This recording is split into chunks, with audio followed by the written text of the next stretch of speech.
logique, c'est quoi selon vous ce score de 2-1 pour Châteauroux? Non, c'est un score. De toute façon, il faut toujours accepter le verdict du terrain. Il y a une équipe de Châteauroux qui a été très réaliste sur ce match et qui marque sur deux frappes à l'extérieur de la surface de réparation.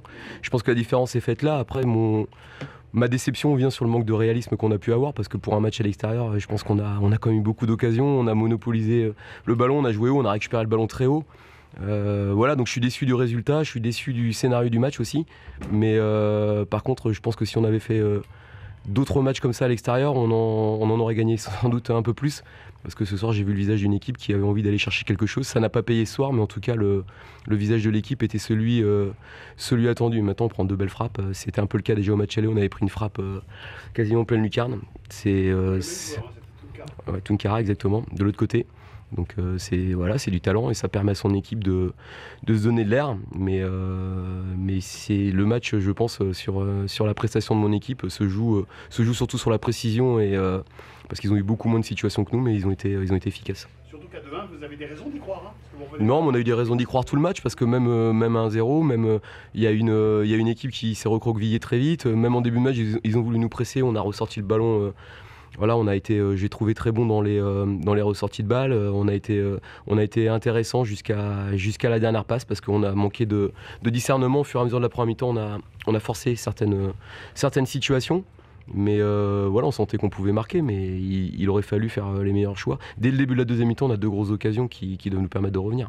Bon, Châteauroux, une distance de 4 points, mais les barrages, c'est pas terminé, hein, le championnat est encore. Non, le championnat est encore long. Et puis, moi, ce que je vais retenir ce soir, c'est évidemment que ce match-là, on ne l'a pas gagné, mais par rapport à ce que j'attends de l'équipe et ce que je voulais avoir comme signal dans ce qu'on a envie de mettre dans notre fin de saison, je pense qu'il faut garder des choses de ce match de ce soir. Hier, en conférence de presse, vous disiez qu'il ne fallait rien lâcher parce que c'est serré pour les barrages. Et ce soir, tous les premiers avancent. C'est un train d'enfer devant. Ouais, vous me l'apprenez. J'ai pas les résultats de personne, mais de toute façon, quand on perd, on fait forcément une mauvaise opération, donc ça sert à rien de se précipiter sur les résultats. Le match les points qu'il fallait prendre, c'était entre nous et Châteauroux. Il y avait 3 points à prendre, Châteauroux les a pris. Félicitations à eux, ça confirme leur très belle saison et ça montre que cette équipe-là est évidemment dans la course et armée pour aller chercher quelque chose en fin de saison, mais on n'a pas dit notre dernier mot et en tout cas ce que j'ai vu dans le vestiaire et avant le match et à la mi-temps et là encore me montre que les joueurs ont encore envie de faire de belles choses dans la fin de saison. Est-ce que vous avez le sentiment, Oswald, que ce match de ce soir et le fait qu'il n'y ait pas de victoire à domicile à l'extérieur depuis fin novembre, mathématiquement, même si en effet le visage était mieux ce soir, ça plombe vos ambitions? C'est clair que quand on veut jouer quelque chose, notre feuille de route à l'extérieur elle est insuffisante. On n'a pas gagné depuis novembre, je crois, à l'extérieur à Nancy. On a eu des matchs très mièvres à l'extérieur. Certains matchs où il n'y avait pas ce qu'une équipe de haut de tableau doit dégager. Ce soir c'est quand même beaucoup plus proche de ce qu'on doit faire. Et si on avait fait d'autres matchs comme ça avant, on en aurait gagné quelques-uns. Donc il faut prendre ça, il faut le garder. Ce qui m'intéresse, c'est de sentir une équipe qui a la volonté, la conviction de jouer quelque chose en fin de championnat et on sait qu'il y aura des oppositions directes, donc il faut gagner le plus de matchs possible et pour ça, il faut avoir un groupe qui a envie de le faire et qui y croit. Donc c'est la question que j'aurais posée ce soir. Ils m'ont quand même rendu la réponse que j'attendais. Voilà, après, entre une frappe cadrée, une frappe pas cadrée, une frappe dans la tribune, une frappe pleine lucarne, ça s'appelle le talent ou le réalisme. Et ce soir, c'est le réalisme qui a désigné le vainqueur. D'autres questions, messieurs? Non. Très bien. Merci à vous. Merci beaucoup, Oswald. On a vu 2 beaux buts ce soir. Et Jean-Luc Vasseur qui nous rejoint à l'instant dans la salle de presse. Bonsoir. Écoutez, c'était un match âpre, dur, mais des matchs de haute compétition avec des enjeux très importants. C'est certainement pour ça que, en termes de justesse technique, ça a été un peu compliqué. Comme d'habitude, dès qu'on marque, je sais pas, on n'a pas l'impression que ça nous fasse plaisir, ça nous donne pas forcément du baume au cœur. Donc voilà, on a continué là-dessus et on est arrivé à la mi-temps en réglant 2 petites choses parce qu'effectivement en face on avait une équipe de qualité et qui nous posait pas mal de difficultés. Mais bon voilà, on a cette possibilité à tout moment d'avoir un coup de génie, un coup de patte. On a effectivement marqué 2 beaux buts. C'est ce qui fait des fois la différence. C'est ce talent sur ces moments-là, ces gestes redoutables qui font que on avance. Et puis effectivement, ce soir, c'était voilà, on avait affaire à une belle équipe du Havre qui a des moyens autres que les nôtres.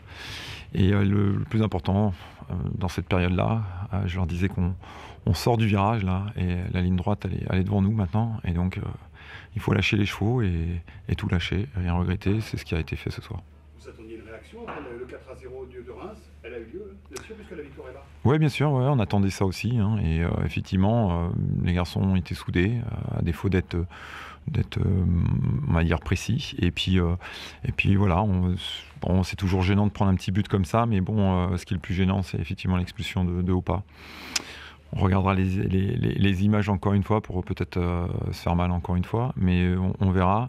Mais c'est sûr qu'on arrive dans des matchs à enjeu fort et voilà, il faut être en capacité de gérer nos émotions, sachant qu'en plus, j'ai vu dans la journée, il y avait pas mal de rouge. Donc il y a des giboulées de Mars. Je ne savais pas qu'il y avait des giboulées de carton rouge. Bon, cela dit, vous restez en course et ça, c'est le plus important, bien évidemment, Jean-Luc. Oui, bien sûr, on reste en course, mais c'est vrai qu'à chaque journée, on voit une équipe décrocher. Donc voilà, on va avoir 15 jours pour préparer ce match à Lens. Donc voilà, pensons nos bobos, reprenons un peu d'énergie parce qu'il va en falloir beaucoup pour finir. Et puis on voit que les équipes qui étaient devant nous aussi ne lâchent pas, nous non plus. Voilà, c'est un peloton, c'est presque une course d'étape cycliste. Donc voilà, on va peut-être appeler vos confrères du cyclisme pour commenter cette fin de championnat de Ligue 2. Jean-Luc, toutes les équipes prétendantes ont gagné ce soir, dont vous. Vous avez opéré du coup une petite cassure, une vraie cassure, parce qu'il y a 4 points maintenant entre vous et le Havre. Ouais. Vous avez l'impression ce soir d'avoir écarté un concurrent? Un petit peu, quand même, un petit peu. Donc voilà, mais à chaque journée, voilà, ça sera un peu différent. Mais effectivement, on est plutôt dans le bon wagon. Et on est en fin de wagon, mais on est toujours dans le bon wagon. Après, je ne sais pas si c'est encore la possible. Je ne connais pas trop bien le championnat parce que c'est important de savoir contre qui vous allez jouer jusqu'à la fin de saison. On vient de passer, nous, de gros morceaux. On en aura bientôt encore d'autres parce que bon, aller jouer à Lens, à Bollaert, c'est toujours particulier. Et on recevra la CA. Donc, quelque part, voilà, on va prendre match par match. Mais effectivement, si vous voulez avancer, il faut prendre des points. Laurent Fortaoui, quand on voit l'allure marquer, avoir cette audace au départ, un défenseur qui débloque immédiatement la situation, c'est plutôt bon signe. C'est surtout qu'il a le pied chaud actuellement.